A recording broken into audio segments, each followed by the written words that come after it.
Assalamualaikum semua. Hari ni kita nak tolak sekejap bab-bab yang kita dah belajar tu. Kita nak belajar benda paling penting dalam sains, iaitu kemahiran saintifik. Kemahiran saintifik terbagi kepada dua, kemahiran proses sains dan kemahiran manipulatif. Kita nak tengok kemahiran proses sains ni ada 12 semuanya, 12. Tapi kita nak tengok dua saja ini, iaitu memerhati dan membuat inference. Yang pertama, memerhati. Okey, memerhati ni adalah bila kita menggunakan 5 dera yang kita ada, yang kita dah belajar, untuk menerangkan sesuatu peristiwa yang kita nampak. Contoh, okey, ini adalah cara untuk menulis pemerhatian untuk dua perbandingan. Maknanya dua perbandingan lah. Yang warna merah ni kamu wajib tulis lebih dan berbanding. Kalau perbandingan tu ada dua, untuk kes ni bilangan anak pokok P lebih banyak P lebih banyak berbanding R. Ataupun kamu nak jawab bilangan anak pokok R lebih sedikit berbanding bilangan anak pokok P. Ini adalah contoh untuk perbandingan yang lebih daripada 2. Cikgu buat sini 3. Kalau ada 10 perbandingan pun kita jawab dengan menggunakan jawapan ni. Alright, apa yang berbeza dengan tadi adalah yang ini kita tulis paling. Anak pokok P paling banyak berbanding bilangan anak pokok R dan S, ataupun bilangan anak pokok S yang paling sedikit berbanding bilangan anak pokok P dan R. So, kata kunci untuk menjawab soalan pemerhatian adalah lebih ataupun paling. Inference pula adalah satu kesimpulan awal untuk menerangkan apa yang kamu lihat pada pemerhatian tadi. Kata kuncinya adalah kerana. Okey, ini adalah cara untuk menjawab inference. Kamu kena jawab kerana dulu. Seperti ini adalah soalan yang tadi, ada 3 pasu. Kenapa kita cakap yang pokok P ni lagi banyak? Kenapa terjadi begitu? Ini inference awak, kesimpulan awal. Boleh jadi betul, boleh jadi tak betul. Awak belum buat eksperimen lagi. So, awak jawab berdasarkan ilmu pengetahuan awak. So, di sini kerana jawapannya kerana anak pokok P disiram setiap hari. Yalah, P disiram, yang lain tak disiram. So, yang lain ni tak dapat tumbuh dengan baik. Alright. Kerana anak pokok P mendapat cahaya yang mencukupi. P ni dapat cahaya lebih berbanding yang lain ni. Okay. Ataupun lain-lain sebab yang awak rasa betul. Kita tengok soalan satu ni, cikgu tolonglah. Kita tengok gambar, ada bola pimpong A kemek. Bola pimpong B pula dia tak kemek. So ini ada 2 perbandingan. So kita pakai lebih lah. Lebih berbanding B. Ini adalah jawapan yang selalu cikgu terima. Dia bukan tak betul, dia betul. Cuma tak cukup saintifik. Tak cukup parameter dia. Jadi bola pimpong A lebih kemek. Kita bagi tahu lebih kemek ni apa benda. So kat depan ni kita tambahlah keadaan. Kan, keadaan ataupun permukaan pun boleh juga. Baru nampak terror sikit kan. Keadaan bola pimpong A lebih kemek berbanding keadaan bola pimpong B. Ataupun permukaan boleh juga. Okay. Alright. Kita tengok soalan nombor 2. Ada 2 ayam. Ayam A dengan ayam B. Daripada segi mata kamu nampak apa yang berbeza? Cikgu tahu. Kamu dah terfikir kan? Ni cikgu tak nak bagi tahu. Cuma apa yang beza tu kamu letak kat depan dulu. Warna dia ke? Bentuk dia ke? Bilangan dia ke? Itu namanya parameter. Okay, tapi pemerhatian ni tak cukup saintifik.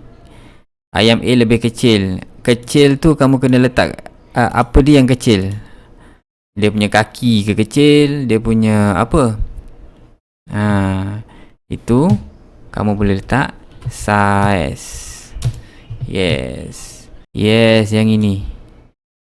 Yang ini selalu tak dapat. Ni. Atas ni. Macam pimpong tadi keadaan. Kamu tak tahu nak tulis apa benda tu. Itu kena buat banyak latihan lah sebenarnya. Kalau nak terror parameter, ni namanya parameter. Parameter. Saiz. Cuba kamu tukar kepak ataupun kaki, letak kat sini. Kan, tukar kaki. Kan dah lain maksudnya. Kaki ayam A lebih kecil berbanding kaki ayam B. Parameter ni mengubah segala apa maksud di dalam ayat tersebut. Kamu tukar macam bulu ayam A lebih kecil. Dia dah lain kan. So itulah sebab tu pentingnya letak benda lah ni, parameter ni namanya.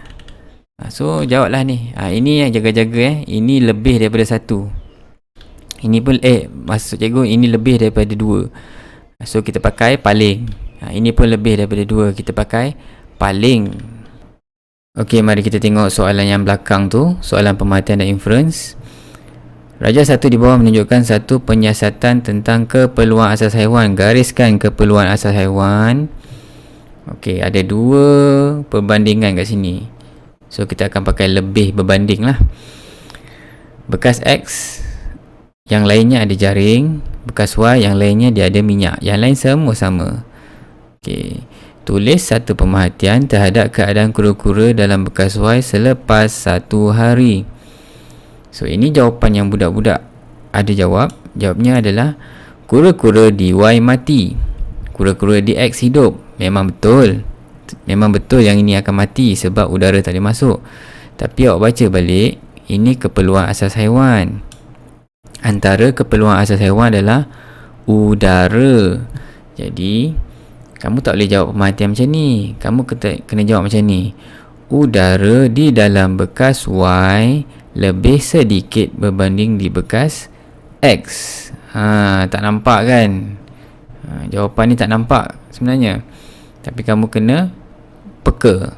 Keperluan asas haiwan. Dia mati tak mati tu kita tak boleh jawab kat sini. Kita kena jawab keperluan asas haiwan tu. Kita tengok pula inference dia. Okey, berikan satu sebab inference daripada pemerhatian di atas. Kenapa sebab? Kenapa? Sebab apa sebab udara dalam bekas Y lebih sikit berbanding bekas X? Kenapa sini sikit udara? Sebab ada minyak. So jawapannya adalah ini, kerana bekas Y diselaputi minyak. Senang kan? Yang penting kamu tulis kerana dulu. Begitulah cara nak menjawab pemerhatian dan inference. Ayat-ayat jawapannya lah. Tapi macam mana kalau kamu dah fikir, tak boleh nak masuk, tak boleh nak terfikir apa yang nak tulis? Jangan risau, dekat soalan tu ada maklumat. Contohnya seperti ni. Soalan kedua pula. Sekumpulan murid mengumpul maklumat tentang jumlah makanan yang diperlukan oleh haiwan yang berbeza. So, berbeza ni pembuli ubah manipulasi. X, Y. Iaitu haiwan X dan haiwan Y. Haiwan Z ni tak payah tengok Pemerhatian dicatatkan. Haiwan dalam kurungan PM ini cikgu kurungkan untuk menunjukkan ini adalah pembuli ubah manipulasi. P pembuli ubah, M manipulasi. X dan Y haiwan yang berbeza.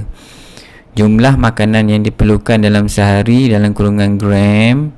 Apa yang diperlukan oleh haiwan-haiwan ni, pembuli ubah bergerak balas. Haiwan X perlukan 500 gram makanan setiap hari. Haiwan Y memerlukan 50 gram makanan setiap hari. Jadi, macam mana nak jawab? Cikgu dah warnakan warna kuning dengan warna hijau.